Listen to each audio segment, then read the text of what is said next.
What up, guys? We are back at it again. Wheel Talks official, coming at you live. I'm your host, Marty O'Connor, alongside my buddy, Sonny Casebauer, and we're bringing you a great episode today. A fabulous episode today. I'm running out of adjectives, but we got a spectacular guest. First time ever. We are so stoked to introduce guests onto the show.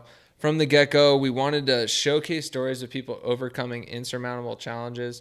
Sonny and I have been through some shit, and we're just trying to bring those experiences to you guys and show you how we overcame them. And now we got this rock star here who's just a total badass. This is Hunter Spriggs, man. How you feeling? I'm feeling great. Pleasure to be here. Yeah, thanks, man. We are so stoked to have you. Man, just getting into it, I just want to say, you're buttoned up, looking fresh. Yeah. I feel like I'm in the middle of these two guys that are so buttoned up and nice looking. Yeah. Did you guys get your clothes from maybe Zappos Adaptive?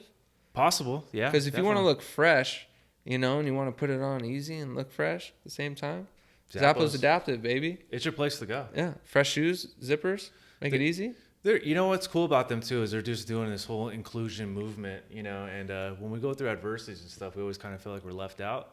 Not with Zappos, buddy. Hell yeah. They're hooking us up. Yeah. Don't sacrifice. Look fresh no matter Absolutely. what. And, we got a brand new sponsor. We're super excited to introduce Easy Stand. They do a whole bunch of standing frames and other equipment to really help, people, especially in the spinal cord injury community, get up on their feet again. Yeah. We're humans, for God's sake. We're supposed to be on our own 2 feet. It feels so good just getting that, that stretch, all that, circulation through your legs. The weight bearing is super good for osteoporosis. I mean, the list goes on. Yeah, with Easy Stand, I think their goals are to kind of help keep our bodies healthy while we're going through this transition in our lives. One of the things we're fearful of is osteoporosis because our bones get brittle because of non-weight bearing as much as we used to. And psychologically, it's cool just to be up, because I'm kind of a tall guy. I'm kind of a sky riser myself, you know what I mean? And I kind of hate always looking up at people these days. So it's good to be kind of, eye level again, giving hugs around shoulders and not these awkward body hugs like in a wheelchair. Just nestle up onto somebody. And I'm feeling real small today between you two guys. Just a little guy. Damn, boy. Just a little guy. Yeah. We should have put you on Hunter's lap today. So I know. I'm like under center here behind my O-line. You guys ready to kick some ass for me? Guy. You would have been the kicker on our football team. I was the kicker too. QB, kicker. Hey, linebacker though left too. bench. For sure. Wreck some people. It's all good, I man. love it. Well, Hunter, I just want to get into it. Tell us about where you're from and a little bit about what life was growing up. So I grew up outside Sacramento, about 30 minutes, a city called El Dorado Hills, about 30,000 people. Went to high school at Oak Ridge, dabbled in football and skiing. Originally started football in 7th grade. Ironically hated it. I absolutely despised it. Really? I wanted to quit every single day. What did you hate about it?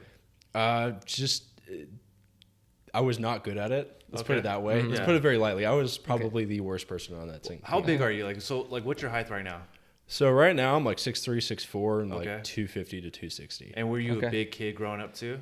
I was too big for my body. Okay. I hadn't grown in. I grew really fast. It was literally the same height of 7th grade. Okay. Oh, geez. So I'm just this newborn giraffe just stumbling around. So Bambi just trying to figure out your body. Exactly. Okay. Right? See, I hate it, guys. I was so the opposite. Going into high school, I was still 5'2". Really? You were that guy. Yeah. Okay. So I was QB, going into high school, and I get there and I go to Modern Day first of all. So they're bringing in a bunch of dump trucks and just big dudes that have been through puberty probably since 3rd grade.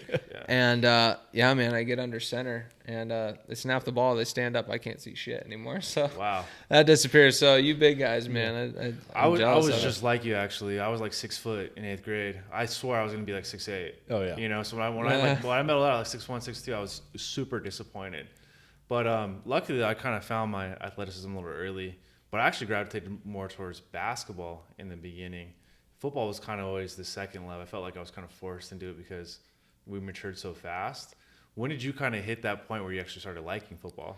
Well, so my coach that year is Coach Schneider. He's like, hey, just stick with it. He's like, you're going to fill in. You're going to adapt. You're going to become more athletic. He's like, just stick with it. Keep your nose on the grindstone. And sure enough, came back next year, was doing stellar. And then, went into high school and was doing great and, loved it. And it's been my love ever since. You know, Is there's that been the- ups and downs. Is that the only sport you gravitated to, or any other sport you tried in high school? I did skiing. I was a big alpine racer. Oh, really? Good for you. Really love that. Love going fast and crashing a lot. I like to go a fast. little too much. Yeah. Is there anybody out there that wants to go fast? He enjoys snowboarding. That's his thing. Yeah, That was my thing, man. I love the snow. It's definitely hard on the body, but like it was just fun. It was different. You know, it's an individual sport versus that team sport, so it was kind of interesting. You get two different groups of people that are completely different. What got you into, first of all, skiing and then, you know, football as well? Like, how'd you get into these two things? So skiing, I guess both kind of started similar, and like I was doing the sport but differently. So like football, I was doing flag football, and then like skiing was always skiing and like always skiing fast. And then my parents and like I had these coaches doing the sport were like, hey, like why are you not doing this like competitively? Like that doesn't make sense. So football finally, after, you know, I'm tackling people in flag football, my parents are like, all right, this is enough. You're going to play. Like you're suiting up. Like get over it. Yeah. So did that grudgingly. And then, you know, turned out to love it. And then skiing, I think I kind of put off for a while. And then finally, you know, my heart came to, said, all right, you know, let's try this. Yeah. You know, new endeavor, and absolutely loved it. Do you have any siblings? I do. I have a younger brother. And what's his like path right now? Does he play sports? Or? So he is not playing sports. He goes to Boise State and actually helps run their student section organization, which he absolutely loves. He loves like the data and the statistics behind football, whereas like I couldn't name a single person on the field. I could tell you like what they're doing, and like that's where he's like the more of the brain, I'm more of like the muscle behind it, I guess is the way to put it. Well, these days analytics is your family like, is there a competitiveness to your family, a sibling rivalry? I mean, what was the dynamic growing up when it came to that? Gosh, I'd say my brother and I are actually more cooperative against our parents sometimes, because it kind of leverages, you know, everything balances out. But really, it's just like I would describe it as like the Italian family that's always yelling at each other. Yeah, that's kind of what it's like. Everyone's just yelling. It's like, why are you yelling? It's like, oh, no reason. Yeah, used to a loud family. Oh yeah, my dad is half so Irish, loud. you know, half German. So Irish. We're loud people. Yeah. Absolutely. So going through all that, when it came to choosing your college, did sports play a factor in that, or how did you go about that? 110%, absolutely. I wanted to continue my athletic career. You know, there's kind of people, and I know this is a little cliche, but like, hey, like you're not good enough to play college football, and I was just like really pissed off about that. I was like, no, like screw you, like I'm gonna do what I want, you know, when I want to. So it's kind of a little bit of a chip on my shoulder. So I was looking at D3 schools. Chapman popped up in like a newspaper ad my dad found. He's like, oh, like you can go to this football camp down there. Went there, absolutely loved it. Great place, great coaching staff. And then also looked at this other school in Texas called Southwestern University. Really cool place as well, really good coach. And then it came time to decide, and I was like, hey, like I don't know, I can go to Southwestern and get, you know, a lot of school for not much money, or like go to Chapman, a lot closer to home. Beautiful area too. Yeah, and there's just something weird that was like calling me towards it. So, you know, prayed on it a while. I was like, you know what? I think I need to go to Chapman. Can't tell you why. And 2020 hindsight, that was a great idea. Yeah. For sure. So you say pray on it. Do you have a religious background as well? Yeah, devout Christian. Go to church. Try to go to church every Sunday. But don't really identify with any specific like group in that. Just you know. Yeah. Yeah, no, it's a huge thing, especially when you go through, you know, crazy circumstances and challenges, because there's usually nowhere to turn, you know. And you got friends and family, but sometimes even that isn't enough, and just trying to push through something. I know I latched on pretty hard too, just like praying on it every night, and you know, just, you know, understanding that there's a purpose behind what you're going through, and we can get into that of how you kind of applied, you know, the pain and a purpose to what you're going through. So tell us about college, man. How's it been so far? And, you know, what was it like getting in freshman year? And you know? I feel like freshman and sophomore year was kind of like Blue Mountain State a little bit. Oh, it was a little crazy. Show right it there, was a by little the way. crazy. I mean, you're like, oh, hey, I get to set my own bedtime. 3 a.m. What character on that show do you identify with, if any? I don't know if I identify with any character, I was totally Thaddeus, by the way, in college. but I have seen Thads on my team that are Yes, exactly yes. like him. Like I've seen those characters of like, oh my gosh, you were so like this character. Yeah. You're acting like a Thad right now. Hunter's his own character. This is Sprigalicious, bro. Marty was Sprigaliciousness. definitely Alex on the show. Yeah. I could see it. Yeah. Yeah. I could see it. You got the Have you swagger. ever seen it? No, man. Blue I Mountain haven't. State? I'll have my to check it God. out. Dude, it is a great, underrated show, by the way. Yeah. Very much Super so. good. I was disappointed only, 2-3 seasons? I think it was like 3, yeah. 3 seasons. Did you see the movie, too? I saw the movie. Movie's pretty hilarious as well. It's pretty good. You got to check it out. Yeah, you're definitely Alex. I could see No, it. available on Netflix. It is on Netflix. Is it still There on? you go. I know the movie is. I haven't seen the show on there, but I know the movie is. You could probably find Okay. it. Yeah. It wouldn't be too hard. Yeah, I'll check that out. So it was kind of crazy in the beginning. A little crazy in the beginning, and then got even crazier. So going into my junior year, got diagnosed with cancer, and that was really, really kind of a slap in the face. How do you diagnose? Like, what's the steps to that? Like, were you feeling like crap one day and you're like, I need to go get checked out? So that's sophomore spring. I was sleeping a lot and really lethargic, and I was like, this is like weird. Like I know I'm working out like 5 times a week and running like 3 or 4 times and like practice. It's like, okay, yeah, I know I got a lot on my plate. And then you have finals. You're like, okay, like, yeah, that's understandable to be tired, but I'm sleeping like 12 to 16 hours a day. Like that's not really normal. And then over that summer, I started getting bruising, and then my back, I got this really bad pain, like it completely locked up on me, wouldn't move. So we're trying to get these blood tests done, or like not even blood tests, just going to see a doctor and be like, hey, what's wrong? And doctor's like, oh, it's just your medication or something like for ADD. And it's like, well, that doesn't really make any sense. Right. But okay. So then we finally go to UC Davis, and they do a blood test, and then get back home from the blood test. Call my dad's office, and I hear his voice, and my dad's kind of like this drill sergeant voice, like very loud, boisterous, like you could hear him from a mile away, and it's like this whimpering voice almost, like, hey Hunter, like you need to get here like now. I walk in his office, he's like, hey, we need to go to the hospital, like this is not good. I'm like, oh, okay. What does your dad do? What's his? I don't even think. I think it's just like deafening silence between him and me. And then he's like, hey, like you should call, like we have this doctor as a friend. He's like, you should call him and like ask him. And then we call our friend doctor. He's like, hey, it's like probably leukemia. And like, Wow. here you are, like this 20-year-old being like, Yeah. oh, like that's not good. Like, Yeah. How long was that process of, having these symptoms, being lethargic before you, got the blood test done? I would say a couple months. Okay. I would say a couple months. And I mean, all the signs were there. If you look up like the signs of like leukemia, it's kind of like that. What are some of those signs? Lethargy, random bruising, sometimes like dizziness. Sometimes you get like weird, I think it's like blood clots or something like that because you're like your blood's so thick. So like for example, like I get to the hospital, like they try and take my blood, but they can't take it because there's so many white blood cells in it. Like they have to get a beer gauge needle. Like white blood cell count of like 350 and the normal is supposed to be like 8. So it's like you get told like, oh hey, like you're a walking dead, man. Like if you got in a car crash on the way here, your spleen and liver would have burst and you would have died instantly. Like almost instantly. It's like, And here you are playing football. Yeah. So you're like one hard hit away from.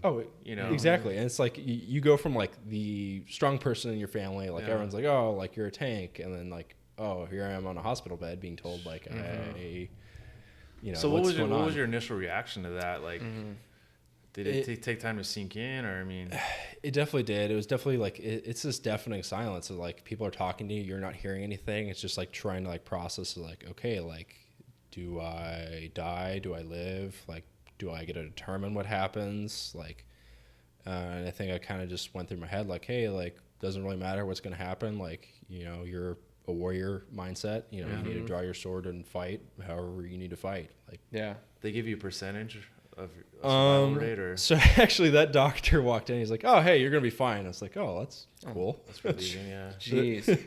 So what was like the initial course of action? So you get this diagnosis. You're kind of just flattened, right? Yeah. And What was it like right after that? What actions did you guys take? Did you have to go through treatment immediately? So it's really just a lot of medications, and some like intravenous stuff to like knock my white count down. I don't really remember that as much. But they just give me like this chemo pill, and they're like, "Oh, you just take this." I'm like, "What?" They're like, "Yeah, it's just like a chemo pill. You just like take it, and every day for the rest of your life, and you're fine." I'm like, Oh, wow. "Oh shoot, that's like medical marvel, right?" Yeah, Science. yeah. I'm like, I didn't even know it was a thing. I thought it was really? like Okay. sci-fi. Yeah. So like that was really cool, and it's like you kind of got off, like in my mind, scotch free comparatively. Like sure, like the pill doesn't make you feel good, like you feel pretty crummy, but like you're like, all right, like I gotta walk away from this. I'm like, I'm alive, like this isn't bad. You kind of changes your perspective, on top of like all the other things, like you're stuck in the hospital for a couple weeks. You get to see who reaches out, Yeah. and who doesn't. And that's really a wake up call. What was that like? Like who actually reached out and who wasn't there that you expected to be there? Team reached out, so that was good. I expected that. Yeah. Everyone on the team reached out, which was fantastic. Was there any risk of you not being able to play ever again? That's what I thought, and they said no, I'd be fine. So I was Okay. like, okay, like I'll be able to get back on the field, like no big deal. Let's get back in the spring. So I was kind of happy about that. There was that light at the end of the tunnel for that. This was during the off season or during the season? This was over the summer, so this would be going into the fall season. Okay. Okay. But I wouldn't be able to play that season. So you for sure had to miss at least one season. I could have gone, but it was kind of a risk. Yeah, Right. It was your a life's pretty big more risk. important. Yeah, I was like, okay, like we could simmer down. I could Yeah. stay like another season. So No big deal. that's heartbreaking though to miss a season. Yeah. Though. All in all, would you say things were like pretty positive though, from an outlook standpoint? Comparatively, from being told like, hey, you have leukemia, and just like this whole mystery to like, oh, like we'll get this taken care of, no big deal. Like we can put a cap on it, signed, sealed, delivered. Yeah. So tell me about like the treatment process and then getting towards the tail end of it, or just tell me how it all went, and what your body was going through, what your mental state was going through. With that first time I got leukemia, it wasn't a huge deal. Just feeling like crummy, kind of like you're just getting over the flu almost. So it's like First time? First time. Jeez. Oh yeah, there's more. Oh, wow. Wow. So, just kind of getting over this, working out, getting back for spring. Get back for spring, play in spring. Everything's going great. How much did your body change though? Did you have any like side effects like physically? I Weight definitely loss? leaned out. Not hair, right? Your hair was fine. Definitely leaned out, and I think part of that's the leukemia too. Is like you lose weight, but like you don't show it. You just like randomly like lose weight. Like it's like weight just disappears. Like you somehow like weigh less. So that was kind of weird. But like that kind of stuck around, just naturally weighed less. Was feeling good, top of the world. I was like, okay, like, skin by leukemia, no big deal. Like, let's get Not on a with diet life. you'd recommend for anyone trying to lose weight, though, right? No, I would avoid, cancers at all costs. Yeah, Stay healthy out there. But I was going in, and then some symptoms started to reappear. Some random bruising, chest pain, shortness of breath, knee locked up, kind of like my back did. Couldn't walk on it, no pressure. And I was like, oh, this is not normal. Yeah. So I called the oncologist. He's like, hey, you should probably get to the doctors and get like a blood test just in case. Prior to that, by like a month, he called from a blood test. He's like, hey, like there's some like weird readings on like your test panel. Like we should get that checked out, but no worries. So I was like, okay, kind of nervous from that. And then like this happens. I'm like, okay, like let's put 2 and 2 together. Like what's going on here? Is this back? Get to the hospital. They do a blood test. Doctor walks in, completely pale face. Oh, no. Like this is just like your like local doctor, completely pale faced. I'm like, this is not good. Yeah. She's like, you have leukemia. I was like, okay, is it the same one? She's like, no. Wow. There's 2, and your white count's pretty high. I was like, oh. Does it attack different areas of your body? How does that work? I think it's just from like the cells just kind of clump together. Okay. I really haven't asked much about that. I don't know if like they attack your body. I do know it like overloads all your organs to a degree, and that kind of causes issues in and of itself. But you could walk though, right? Yeah, kind of. It was like kind of limping around. Must be nice, bro. Doesn't compare, right? Jeez, man, yeah.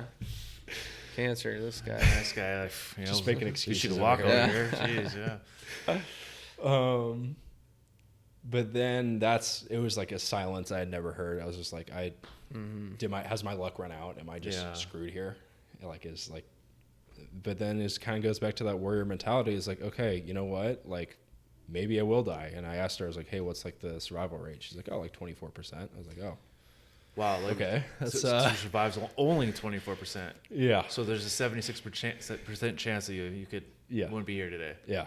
Wow. So I kind of pulled the, I think it was At 20 years old? yeah. I was 21 now 21? at this point. That's heavy. Dang. So I was like, oh, it's okay. What was your lowest point, you think? Between that or when I got a bone marrow transplant, those were two different lows. One was a mental, the other was kind of a physical low. Well, let's talk about let's split them out. Give us your mental low point. Mental low point was right then. That Okay. was low. It was like, okay, all right, you're 21. Probably with science, you'd probably normally live to like 100 years old. You're probably not going to get to see that. So it's like, okay, do you want to like write like a will? Do you have like any last wishes? That kind of stuff like you shouldn't be thinking about at 21. Especially, when you're in the middle of college, should be having fun playing football. 100%. And it's like, all right, like football is out of the equation now. Yeah. And then it's just like, well, you know what? You can cry about this. You can whine about this. Or you can just kind of be like the Han Solo and just say like, well, there's still a chance, right? Yeah. Mm-hmm. And she's like, yeah. I was like, okay, I'll friggin' take that. Yeah. Well, who helped you through that area, if any help, or like what was the things that you drew on to find strength from? I think it was the dependence of my family needing me to be strong and be like, okay, like I gotta do this. Like no one's gonna help you. No one's coming to save you. Like this is you. You're on your own. Mm-hmm. Suck it up, deal with it, and just take it on the chin. Well, how were they dealing with it? Were they pretty broken up about it? Oh yeah.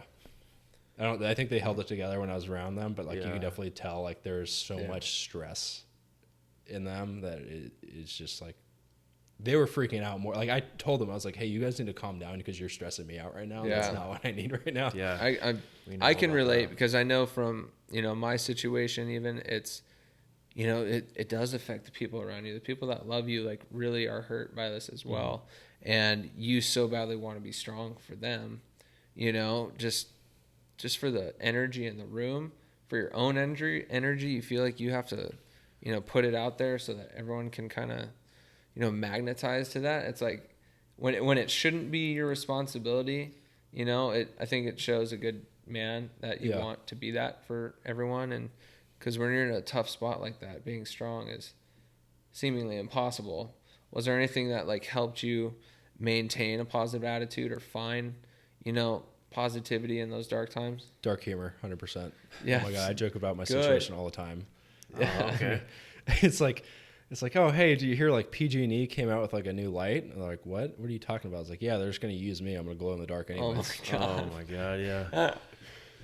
That's terrible and awesome at the same time. We love it. So it's kind of like it takes away that seriousness from your issue, and like it's like, oh, this is just a joke. Like who cares, right? Yeah, for sure. Does it make other people uncomfortable? Oh my gosh, it makes so many people uncomfortable. It took my team a couple months to adjust to all my jokes. For sure. They start throwing them out, and then that gets just really weird because then people are looking when we're just like throwing out like what to the outside observer just looks like a cancer joke, and they're just like, what are those people joking about?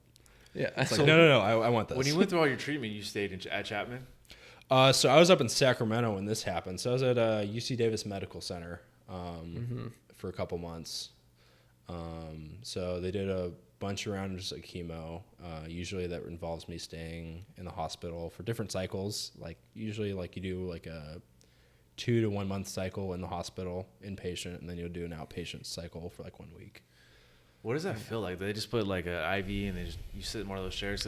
People always look so horrible. Yeah, so there's getting that done. I want to say the first chemo I got, like it goes into you're like, oh, that doesn't feel good. What is it? What is that feeling though? Like it's just you just feel like liquid. It changes over time, so it gets worse over time for sure. But the first time you're like, okay, not terrible, and then like that same night they use this one chemo drug. I think it was like called like rituximab. They put that in me. They're like, hey, you might get like a scratchy throat. So they put it in me. I want to say like the first drop hits me, like throat closes up, go into anaphylactic shock, have like a seizure, wake up. Oh my god. No way. Oh yeah. Was that like some type of allergy or just adverse reaction? I guess like people are naturally allergic to this, but like it wears off over time. So the more you have it, like you just don't have reactions. But like that was my first day of like having chemo. I was like, oh, that's not a great way to start. So did you take it again after that? Yeah. And this one, Yeah, and they just feed you sure, like... let's do that again. Like, Yeah. fuck that. No way. Oh my gosh, right? You're just like, wait, we're doing... They're like, yep, we have to do this again. I'm like, oh, cool. Awesome. Fantastic. So what did you do to him for the pain? Like, did you... So the pain definitely gets worse over time, and it Yeah. spreads. You get the muscular pain, you get like the orthopedic pain, the nerve pain, and then I call it like phantom pain, like just Yep. things hurt. It's just weird. And I mean, sure, Oxy helps, but not really. Right. Yeah. And nor do you want to get hooked on it Oh my because it's gosh. Yeah. Well, it's just like it loses the kick it used to have, for one, and then two, just all the side effects with it is just not great. And then you're just drugged up all day. You're not Right. really thinking. You're just kind of like a zombie, but you still hurt. I Like, remember it doesn't help. first week in the hospital, I kind of blacked out. Oh yeah. Because I was on, Norcos and, Oxy and whatever else. It's like, really? Yeah. I mean, there's got to be a better way than And this. you'd be like, oh, cool. Like the first few times you get it, and you're like, all right, I just want to be like not in pain. Yeah. Right. Mm-hmm. So what did you do to kind of like take a break from all that? Like, what were your outlets at that time? So in the hospital, I honestly watch a lot of like racing, so like F1, NASCAR, and football. Who was your favorite NASCAR driver? I didn't have one. I think Joey Logano though, but I didn't Okay. really pick. Yeah. I just kind of like whoever's the underdog. I'd be like, all right, that's my guy. Yeah. I'm a Miller Lite guy, so I like the Blue Deuce. Yeah. Brad Keselowski. All right. I don't You know know? about that. Yeah. About that. I can't watch NASCAR. Though. I used to I like- tried so It's hard. fair. I was tried, I was man. like the bad guys. I used to like Tony Stewart Yeah. or Earnhardt back in the day. When Okay. he was the black car. Oh, yeah. My grandfather loved him to death. Oh yeah. But always the bad guys, always the people, the kind of the Darth Vaders out there and stuff. But it's good. I've always found a strength in sports because of the unity. Oh yeah. So how many guys are on your football team? Like what, 70? We 50, probably have 70? like 80 to 90. It's a lot of guys. And all those guys, they were all there for you. They were Oh, all your brothers there. I mean, Oh yeah. Were they visiting you in the hospital? I had a couple guys drive up and visit me, and then there was a lot of the gifts they sent. That was really big. Like they all individually wrote note cards and put them in a book for me. And I think that was huge. Just reading that, you'd be like, all right, Yeah. like, Yeah. there's people who care. Like here's how they feel. Like that. That's what gets you through. I had guys who like you're stuck in the hospital for like months at a time, Right. and it's a 15 by 15 box that you cannot leave. Yeah. You can't even walk in the hallway. yeah. Like that's like, you're basically stuck in your bed, and like it's like, okay, I'm looking at white wall, and white wall. So it's like, hey, like I appreciate anything you guys could send to like help decorate. So they sent like some of my favorite quotes, some like art, and it's like, okay, like this is feeling more homey yeah. and less like a prison cell. Yeah. Did you kind of draw on those dark times on all those notes from, your teammates kind of drawing on the strength that they were trying to, show you and, give to you through their writing? 100%, especially at like the end, like transplant, and then right after transplant, which is probably the most physically brutal part because you go through like the strongest chemo they can give you, and just like you're at the lowest of the physical low, like you're just completely wasted away. What did Yeah. they do to your body? Like, give us some stats. So I came in pre-chemo 252. Okay. Lowest of the low, probably 192, 185. Ooh. Wow. Wow. Yeah. So yeah, Wow. not Pretty great. leaned out. Yeah. not in a great. good way. And then I got really fat, which was kind of funny. It's kind of So you went from real skinny to all, like, was it your diet had changed, or was just the stuff they were like steroids? Probably they were injecting in you, right? The chemo made you lose the weight, and then like not eating made you lose even more weight, and Yeah. then you're just like you have no muscle to burn any calories, Yeah. so you're just Right. like fattening up Did for weird reason, and then you're kind of like bloated too. you ever lose your hair? Oh yeah, I lost everything: eyebrows, eyelashes. That was the way. worst. So how does that feel when you look in the mirror? You're no longer athletic looking, and now you're kind of chubs. You're yeah. bald. So what did that totally mess with your psyche? Yeah, you look like an unfinished Wii character. Oh my gosh. And you had did you have a relationship with anybody at the time too? Yeah, girlfriend, but she was down here in Southern California, so it's kind of rough, that distance. She's trying to finish up school and working to pay like for everything she's doing, so it's like couldn't really see her. That was pretty rough That's got to be tough. as well. And like the only people you're really interacting with is your parents and your dog, which is like cool, but like at the same time, like I love them to death and like thank them for everything they did. Yeah. Just that relationship we are able to develop like through that, but like at the same time, like you still want to see people your age, Right. and just feel normal because you're just cooped up. Normal. Well, not to mention, when you're in the hospital, it's just like such a monotonous routine. and every day kind of seems the same. Oh, You lose track of what day it is and all that. So when you're with the same people every day doing the same things, that gets tough. And you don't sleep either because you're being waken up every 3 hours for friggin' blood draw or chemo. Yep. Or I had extreme, turn the lights on. I'm telling you. I had extreme FOMO. I felt like everybody's life had continued, and here I am sitting here, and I'm stuck in pause. You know, and like I can't do anything about it. I just got to go through it. I literally deleted all social media for like 3 weeks there. I threw my phone. I was like, I hate this. I was like, everyone's going on. Like, they're happy. Like, they're doing this. And it's like, I'm freaking stuck here. Yeah. Like, I'm fighting for my trying life. not to die. Yeah. And one thing I experienced, and I know you went through the same thing, Sonny, was like people just kind of like put you aside. They're like, well, not like actively saying, oh, you're not my problem anymore. But it's like people move on with their lives and just kind of like don't realize the shit that you're going through and how much like friendship and, you know, just normalcy in life like plays into your psyche, you know, because when all that goes away and you're kind of stuck in a room alone, like that shit hurts, you know. And what I want to know, man, is, you know, like what was it that you were like fighting for? Like what was your purpose? What was your why? I want to say my family and my brother especially, because he's the one who saved my life, not once but twice. So he gave me the stem cells I needed for my transplant. Wow. That's And cool. then, Was that in the bone marrow? Yeah. So they kill off your bone marrow, and that's part of the reason it's like so painful and awful, is because like they're literally killing you and trying to keep you alive. So you're like, you have no immune system. Like you have to get blood infusions like twice a day. Wow. You're usually like right after transplant, you're running a fever about 105. Oof. So it's just like a blur. Yeah. And like my brother saved my life. He donated, and he hates needles with a fiery passion, along with hospitals.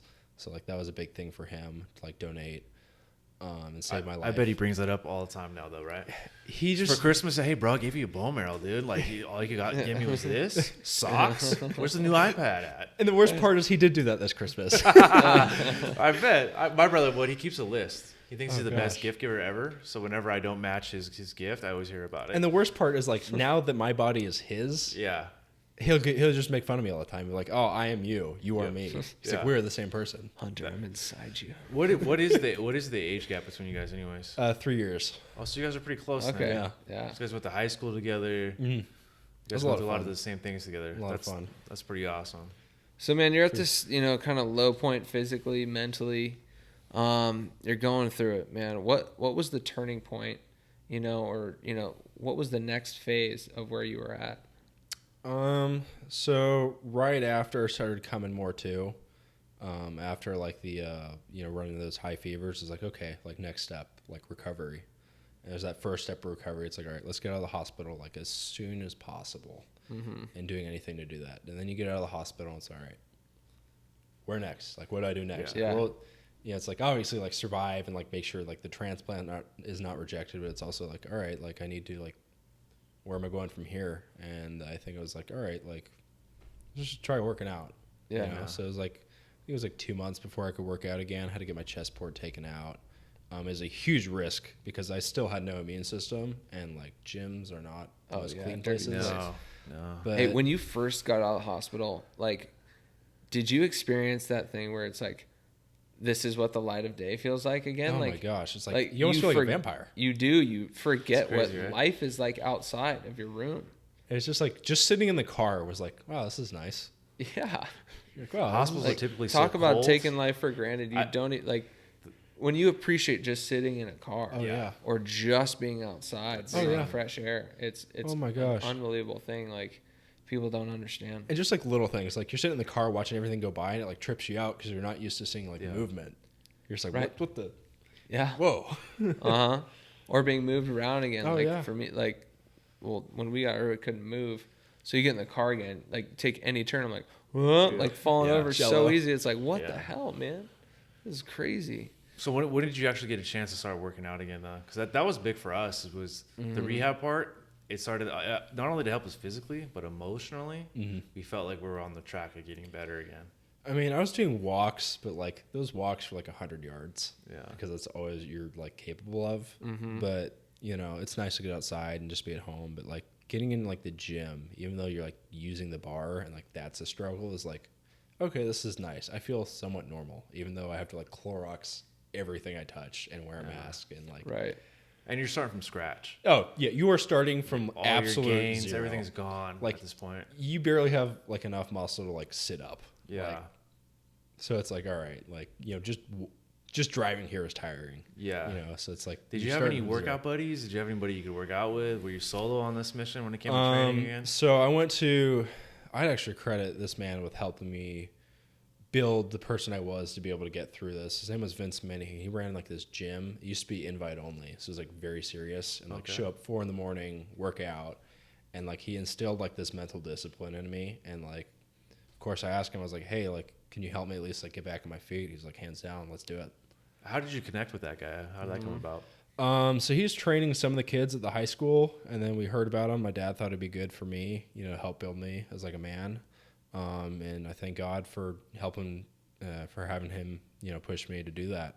Because it's been great, just the discipline of working out and expecting to be there on time. Like this man, you couldn't even take your phone inside. He'd throw it in the pool. That's awesome. Yeah. Like, so it was like, when you're coming. Yeah, you're coming to work out. This isn't for your booty pics. And how long did you guys typically train together? Like an hour, 2 hours? So normally it'd be like hour and a half roughly, but with me just getting out is like, hey, like do what you can. If that's just a couple lunges and just sitting on the bike for 5 minutes, cool. You got out, you did something. Like that's a plus. Yeah. Mm-hmm. You got to find those small victories. Oh yeah, absolutely, 100%. Because you're gonna lose. You might lose a lot. It's like, just do little things that like help inch that goalpost just a little farther. What'd you take from those like little failures or the times your body wouldn't, let you walk the 100 yards or when you couldn't lift the bar? Like what was it that those failures did for your mentality? Well, first I'd say it like broke me down a little bit. Yeah. It's just like, crap, I am not the same person, nor will I ever be. And it's like just wrapping your head around that. Mm-hmm. And there's a lot of frustration, a lot of like nights where you're just like, you just break down mentally and you just cry. It's like, I'm not the same person. Like, this is annoying. Like, I didn't choose this. I didn't make any decision. Like this just happened. This is just thrown in my face. I struggled with that a lot too. Yeah. I woke up and I was just like, how did this happen? You know what I mean? I couldn't imagine. Like people pieced together my story for me. And you just being diagnosed out of the pure blue. So, like, you had no part in that happening to you.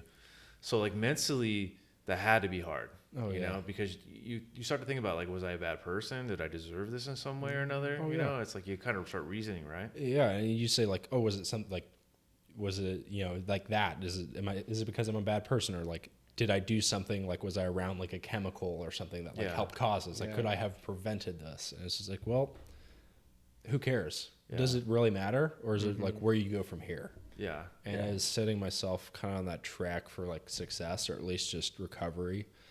And I was trying to set little goals for myself, like, okay, like let's work out twice this week, and at least just show up and try to do something. And then it's like, all right, like let's start to put some weight in the bar. Okay, let's start to run. Kind of just like inch by inch. You can't win. The battles aren't won by, moving hundreds of yards or miles. It's just like inches at a time and just chipping away. So when did you finally make it back to Chapman?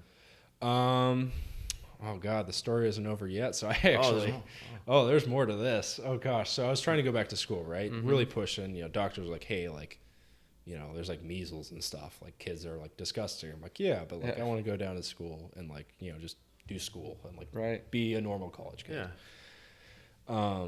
But then I got a couple infections that like put me in the hospital and nearly killed me again. And then what did you get? What kind of infections?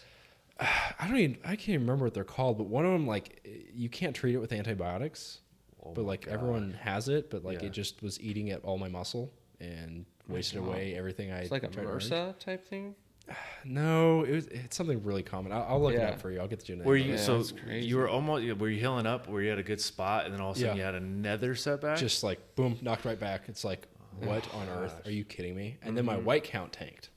Oh wow! So it's like what crap. Attributed to that? They have no idea. Sometimes it just happens. It's like kind of like starting a motor when it's cold out. Like the engine just kind of like skips a beat. But it was like crap. It was like my transplant failing. Like, am I not out of the woods yet? But then it recovered. I got healthy again, like right in January. How long has this been at this point? After you heard, the second diagnosis? So I got the second diagnosis in May of 2018. and then I got Transplant August 2018, and then, we're in the new year, 2019. And then the nurse actually gave me the green light to go down to school. So I was like, crap, let's do this. Yeah. Wow. So at that point, did they say you're cured? I mean, what is your diagnosis at that point? So then you're kind of in this gray area. They don't, you're not cured till I think 5 years out, I think it is. Okay. So even now you're not in the clear. I'm not in the clear yet. It's just remission. I think you go into remission 1 year after transplant. Okay. It's weird. There's so much to learn and understand. Yeah. It's just okay, you're talking big words with 5 syllables. You lost me there. But, being able to go down to school is just so cool of wow, I have this normalcy. I feel somewhat life's coming back. Yeah, it's just I wake up, kind of do what I want to do. And, I get to make the choices. I'm not having a doctor hovering over me every day. It's kind of nice. It's freeing. Did you think football was going to be in the cards again? I was trying. I didn't think it was actually going to happen, but I was like, you know what? Send it, right? Just send it. Yeah. Just send it. Let's just try, and whatever happens. Let's just do 1 day of fall camp. And if I quit right there, cool. At least I tried. Right. Hey, what position are you, by the way? Offensive line. So you play center or I play right tackle. right tackle? Okay. So For me, I got a lot of appreciation for linemen. You guys have the toughest job out there. Battling in the trenches.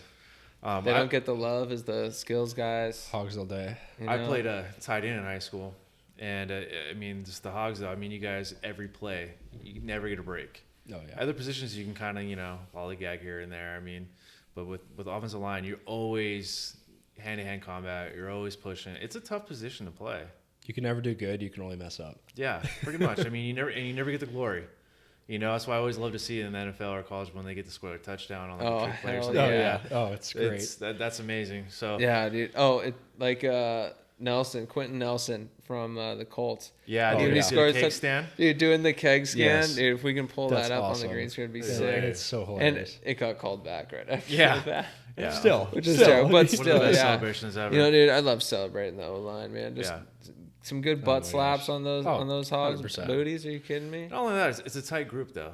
You know what I mean? It is. I bet you that was probably the most tightest group ever, especially after what you went through. You guys must be inseparable 100%. now. No one comes between us. It's Mm-hmm. ferocious.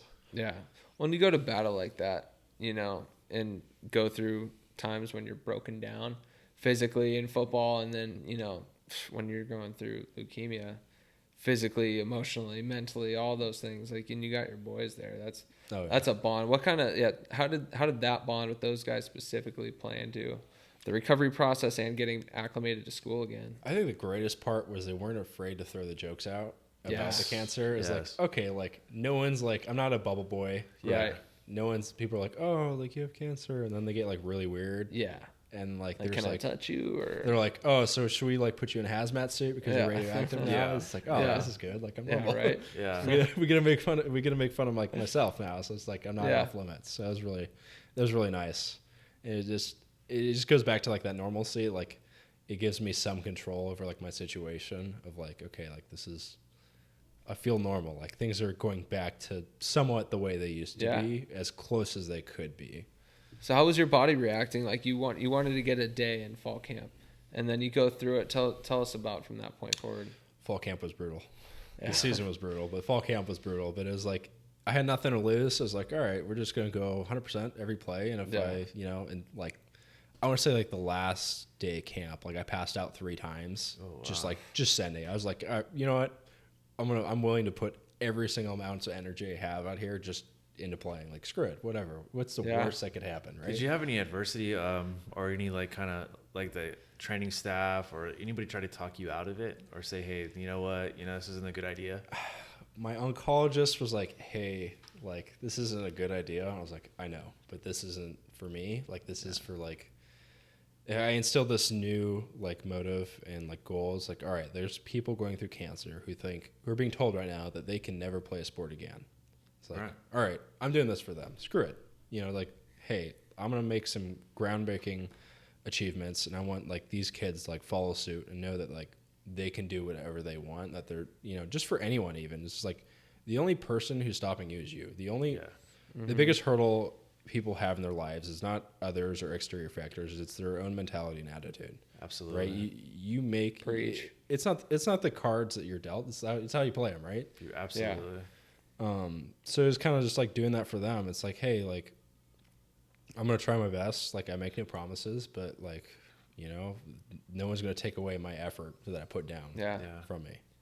Yeah, man, the mind is a powerful tool, and I'm sure it played into, you know, your ability to recover and heal itself. You know, I feel like when you're in a broken down or weakened state and you let your mind go along with it, I feel like your body goes downhill even faster and further, you know. So I'm sure your positivity played into that, you know, recovery process. And I saw one quote from you that I thought was so funny about like how your body couldn't really keep up with what your mind was doing. You're relating it to like a car. Oh yeah, it's like it's like driving like an F1 car is like a toddler. Like the car is capable of so much, or like driving like a Honda up a hill, right? The driver, am capable of so much more, but this car is not going when I'm pushing the pedal down. And like it's like annoying. It's like, please, like work. You're pressing the gas and nothing's happening. It's revving. I'm not going anywhere. We're redlining right now. It's just like, Is like, there come on. No offense, Honda. No offense. Was there like a play, a game, a moment where you're like, damn, I'm back? Like, you know, pancake block or something where you're like, okay, I'm back. I'm doing this. I'd say there's two. One was during camp. We were playing in the Santa Ana Bowl. Okay. And I like flat backed one of our D linemen. I was like, all right, like Spriggs is back. Hell Like, yeah. I'm not, he was like, I was like, I'm not here to play soft. Like, you better hit me. Yeah. Like, I don't claim to be great, but like, you better bring your best. Right. And then I'd say like when we played against Occidental and I finally got in, I was like, just the liberation of like playing those couple plays.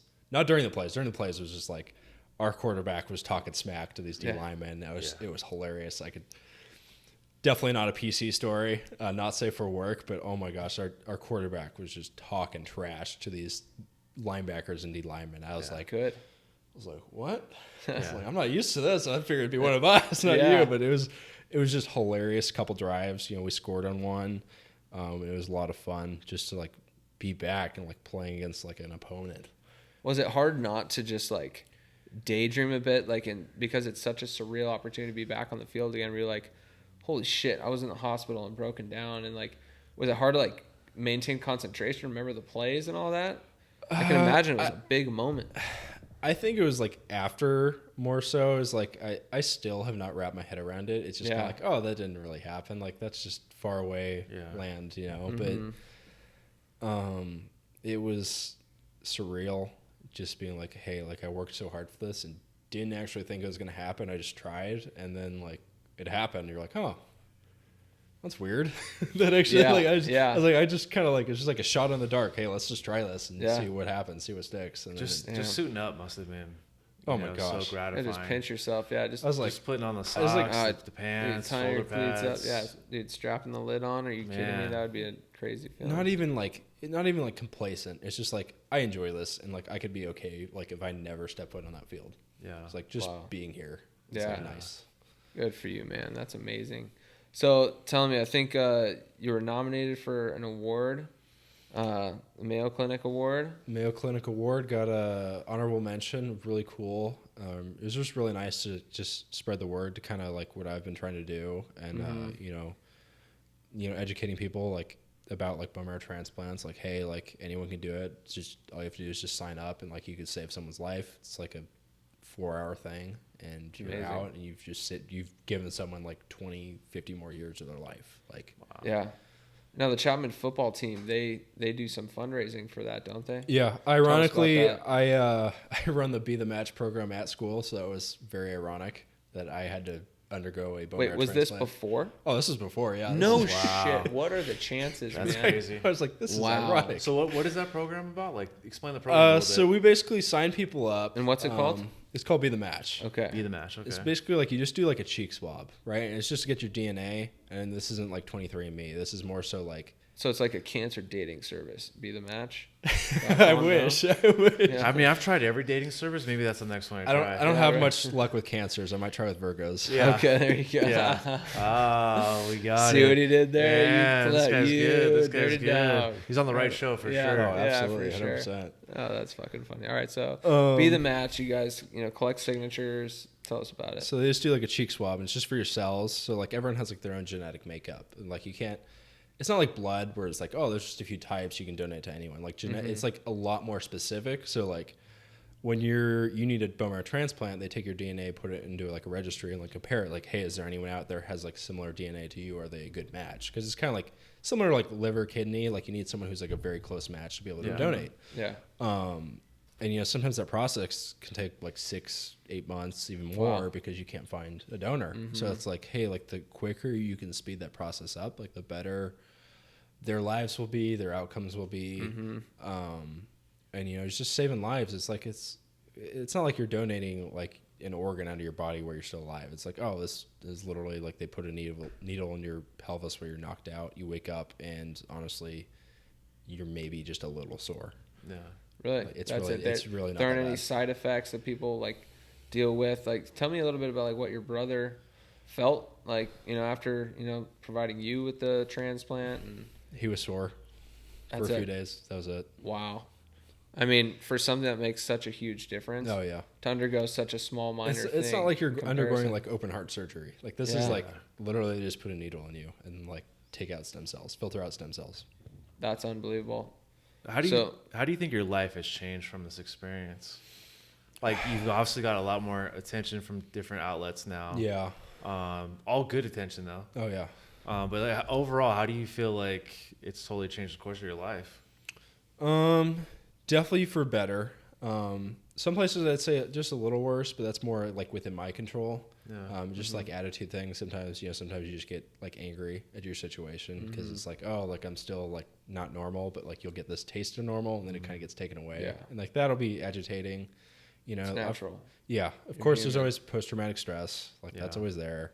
So, it's not like what people realize. It's mainly just like, oh, anxiety, or like sometimes like you're just depressed for no reason, or like, it's just like random little things that people don't kind of overlook. But for the better, I mean, definitely like putting me on like a new track in life. Just the perspectives. Oh my gosh, the grass is always greener when you get out. Yeah. Flowers always smell better. A more laid back approach as well. It's like I don't get stressed out about very much. Right. It's like, oh, like the world could be falling apart, and like, well, could be worse. Well, you got a perspective now. You've seen what it's like to be locked into a 15 by 15 room without seeing the outside world. Yeah. Like you're probably the oldest 21-year-old. You can in your own personal life. You age life experience. mentally so much because it's like all you have to do is like think about like, oh, the human condition, philosophy. That's like you have to find ways to like entertain yourself in your own head while you're there. I know.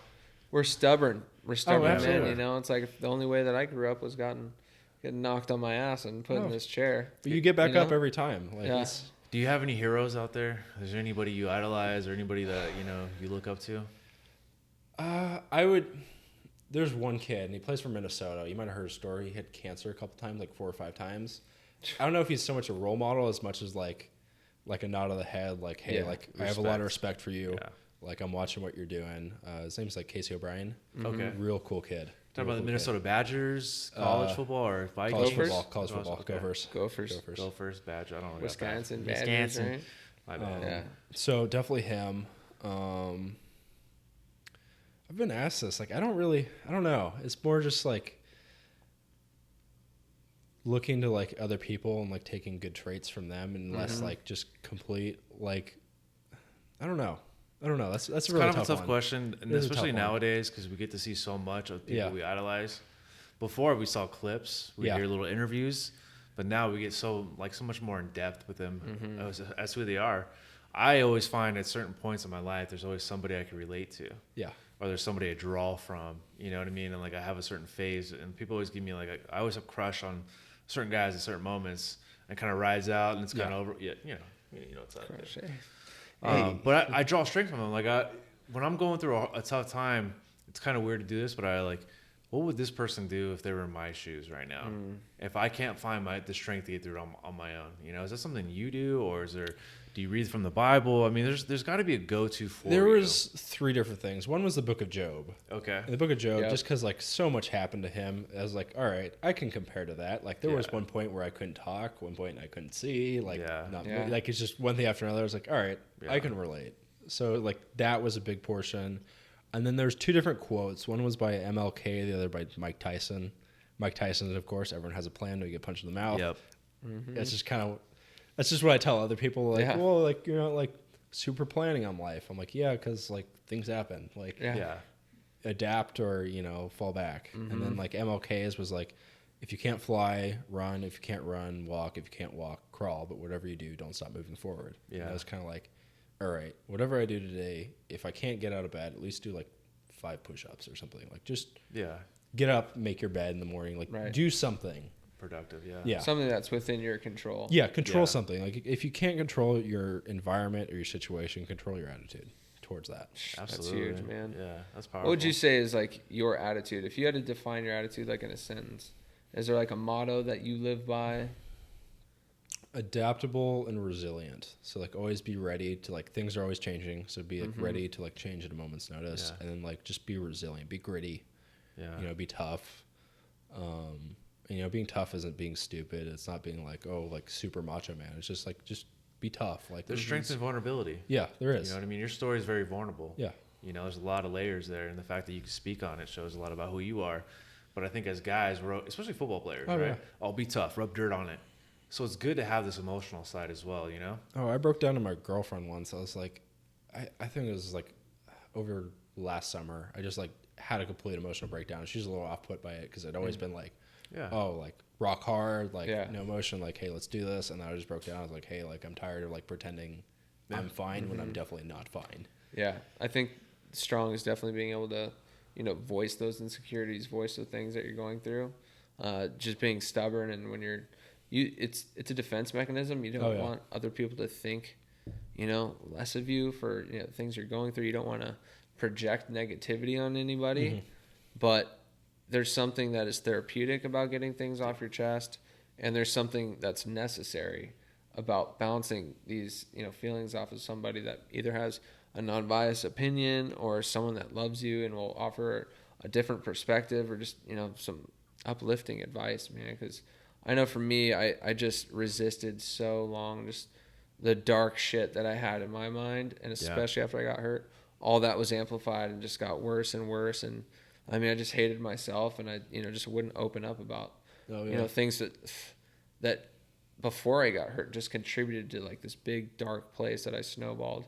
And so I'm sure opening up was a freeing experience for you. Definitely last summer was a pretty dark place for me because I had so much time to like think about everything and just like relive kind of what I went through and just like trying to explain. I was like, hey, I don't know how to explain like the pain I went through, but like here it is, here's the best way, or like here's mentally where I'm at right now. Like I don't know how to comprehend my situation, and it's just like it is that balancing act of like you do need to be tough, you do need to be strong, and like you shouldn't complain or whine, but like there is a time like you do need to vent.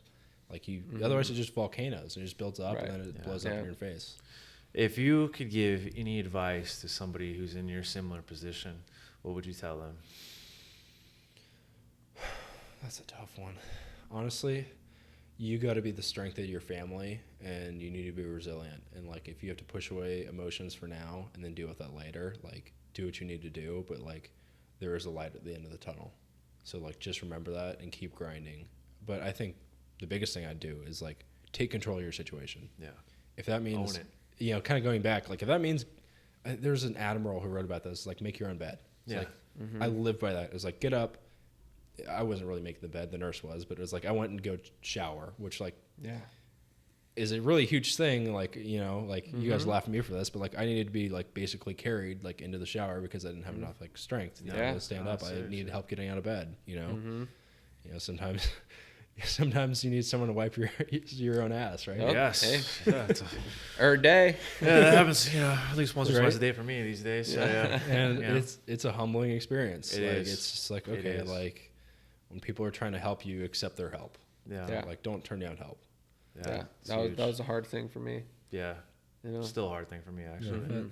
Yeah. We're stubborn. Yeah. Yeah, we are. Well, what's Hunter Spriggs up to today? What's your life looking like, bud? You know, trying to finish up school, working out, running, getting back into that after season. It's always rough. But I really want to finish up school. I think I want to try to play another season of football just because I have that eligibility and I'm already going to be here doing school anyways. Sure. God, you got to. Well, especially if you guys just had a hell of a season, right? Oh my gosh, that was Tell phenomenal. us about it. Yeah. We went undefeated regular season, which was the first time in Chapman history. Wow. Had the first two home playoff games were at home, which is the first for Chapman. First playoff game win for Chapman. And we finished top 10 in the nation, which is the first for us. It was like, damn, how could you not want to go back? oh my gosh. Yeah, that's awesome, man. So Good for you. I think I really want to go back to that. And then after that, I think things are kind of open. I might want to try to get a job, maybe out of state, and just try someplace different. You know, I live in California, lived in California. What's your basically my whole major? life. We didn't talk Business and econ. Okay. Oh, So, boy. you know, business because I'm practical and prudent, and econ because I hate myself. Yeah. It's fun, but like there are some times you're like, wow, yeah. this is really tough and dry. Yeah. Going through models. Models. Oh my gosh, don't get me started with models. You can model everything. I know. There's I models remember and going models. through it. I couldn't even draw the shit. You know, I'm like trying to like explain to someone like, no, do the bell curve like this. Yeah. Oh, and then like you'll do it. It makes sense in your head. And you try to explain it from someone. And you're just like, I don't even know. I don't even know what this model's of. Yeah. Well, hey, models are great. Models The economy's doing great. Models are great. You know? Economy's doing great. Mm-hmm. Market's Good up. shit. Market's up. Market's up. Going up. Well, we're really happy that you showed up today. Oh, thank and you. You shared our story Dude, with us. You're a fucking warrior. Yeah. I Look at mean, you guys. Hey, thanks, man. I just heard your story from one of the, staff members at Chapman, and I was like, that kid, like, we want him on our show. Like, you're exactly the epitome of the warrior, the mentality, going through just crazy shit and finding that strength and, just passing it on, like paying it forward to other people. Like, you're just a good kid. You've been through some crazy shit, and we love that because you can let these circumstances eat you alive. But when you can capitalize on them and, apply a purpose and help other people in the process, that's right on, man. Yeah. I think we didn't choose our platforms, obviously. Mm-hmm. Yeah. We would have loved to have done this another way to impact people's lives, but God gave us these platforms for a reason.